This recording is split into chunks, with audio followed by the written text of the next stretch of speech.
నమస్తే, welcome to ATV. Jabardasth Rakesh గారు మనతో పాటు ఉన్నారు. ఆయన ఈ మధ్య ప్రొడ్యూసర్గా మారి ఒక మంచి సినిమా తీయబోతా ఉన్నారు. అందులో హీరోగా కూడా యాక్ట్ చేయబోతా ఉన్నారు. అదే కేసీఆర్ మీద. సో కేసీఆర్ సినిమా తీయడానికి గల కారణాలు ఏంటి అనేది ఆయన మాటలో తెలుసుకునే ప్రయత్నం చేద్దాం. రాకేష్ గారు నమస్తే. నమస్తే. నమస్తే. స్వామి మాల మీద ఉన్నట్టు. అవును స్వామి. ఏంటి అంటే మీరు జబర్దస్త్ ఆర్టిస్ట్గా ప్రపంచ ప్రఖ్యాతగాంచినటువంటి నటులు మీరు. సో మళ్ళీ సినిమాల వైపు వెళ్ళారు. అలాగే మీకు తోడుగా జోర్దార్ సుజాత గారు కూడా తోడయ్యారు. సో ఎలా ఉంది లైఫ్? చాలా బాగుంది స్వామి, చాలా హ్యాపీ. సో ఇప్పుడు ఆ సినిమా ప్రమోషన్స్ పని మీదనే తిరుగుతా ఉన్నాము, అందరినీ ఆహ్వానిస్తా ఉన్నాము. 18వ తారీఖు ప్రీలీజ్ ఫంక్షన్ జరుగుతూ ఉంది.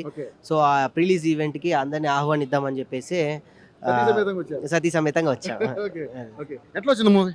చాలా బ్రహ్మాండంగా వచ్చింది. రేపు మీ ట్రైలర్ మీరు అందరు చూసారు కదా, మీ అందరి ఆధ్వర్యంలో 2 మిలియన్ దాటి వెళ్ళిపోయింది. సో ఇంకా ఇది సినిమా రేపు ప్రపంచవ్యాప్తంగా ప్రజాదరణ పొందాలి అని పూర్తి బలమైన నమ్మకంతో ఉన్నా. సో ఏంటంటే ఇప్పుడు ఈ సినిమా తీయడానికి గల ప్రత్యేకమైన కారణం? ఇప్పుడు తీయలేదు స్వామి, నేను చాలా రోజులు అయింది. చాలా రోజుల తర్వాత రిలీజ్ చేయబోతున్నారు అంటే అది మనం ఎన్ని చేసామని కదా, ఆ దేవుడు ఎప్పుడు అనుకున్నాడు అనేది ముఖ్యం. సో ఆ దేవుడు ఈ సమయానికి ఈ సినిమా రిలీజ్ అవ్వాలని ఆయన సంకల్పించాడు. ఇప్పుడు రిలీజ్ చేసుకుంటున్నాడు. సో ఏంటి మొత్తం అంటే మొత్తం అన్ని థియేటర్లలో వచ్చే అవకాశం ఉందా? చిన్న సినిమాని తొక్కేసే కార్యక్రమం ఏం లేదు స్వామి, ఆ విషయంలో మాత్రం నేను చాలా ప్రౌడ్గా ఫీల్ అవుతా ఉన్నాను. ప్రతి ఒక్కళ్ళు కూడా అటు ఆంధ్ర నుంచి ఇటు అన్ని వైపు నుంచి, నిజంగా చెప్పాలంటే మన తెలంగాణ ప్రోత్సాహం తగ్గిందేమో కానీ మిగతా అన్ని వైపు నుంచి బ్రహ్మాండమైన ప్రోత్సాహం వస్తుంది. అన్ని థియేటర్లు 170 థియేటర్లు ప్రపంచవ్యాప్తంగా, అటు ఆస్ట్రేలియా అటు అమెరికా అన్నిట్లోనూ 22 థియేటర్లు పడుతున్నాయి. ప్రత్యేకంగా సినిమా తీయడానికి ఏమైనా కారణం ఉందంటారా? ఒక లంబాడి కుర్రోడి కదా స్వామి ఇది. ఇప్పటి వరకు మన సినిమా అంటే అందరికీ తెలిసింది ఏంటంటే ఒక 4 పాటలు, ఒక మ్యూజిక్లు, చక్కటి ఆహ్లాదకరం ఎంటర్టైన్మెంట్ సినిమానే అనుకుంటాను. నన్ను కూడా చాలా మంది నువ్వు ఎందుకు కామెడీ సినిమాలు తీసుకోవచ్చు కదా అన్న.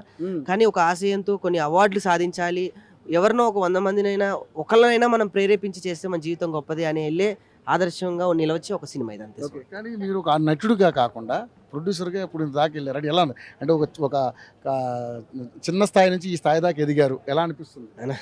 నా ఎదుగుదల మీ మీడియా వాళ్ళందరికీ తెలుసు, నాకన్నా ఎక్కువ మీకే తెలుసు. మొదటి నుంచి నేను మీ మధ్య పెరిగిన వ్యక్తిని కాబట్టి.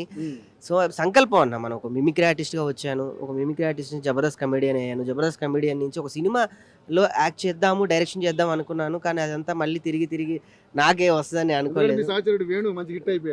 అంటే మా సీనియర్, మా అన్న సహచరుల కన్నా ఆయన సీనియర్ వేణు గారు. సో వారు ఇచ్చిన ఆశయం అంటే అది కూడా ఒకటి అనుకోవచ్చు. ఇన్స్పిరేషన్ అంతే స్వామి. మీ లైఫ్ పార్ట్నర్ ఏ విధంగా మీరు సహకరిస్తారు? ఆవిడ లేదు, ఆవిడ ప్రోత్సాహం ప్రతి క్షణం ఉంటుంది స్వామి. పాప తెలుసు అన్న. అంత హ్యాపీ స్వామి. 22 ప్రపంచవ్యాప్తంగా సినిమా రిలీజ్ అండి. 18 ప్రీలీజ్ ఫంక్షన్. కేసీఆర్ గారిని ఆహ్వానించారు. కేసీఆర్ గారికి అందరికన్నా ముందు ఆహ్వానం పంపించింది ఆయనకి. ఇప్పుడు కేటీఆర్ గారిని ఆహ్వానించడానికి వచ్చాను. Thank you.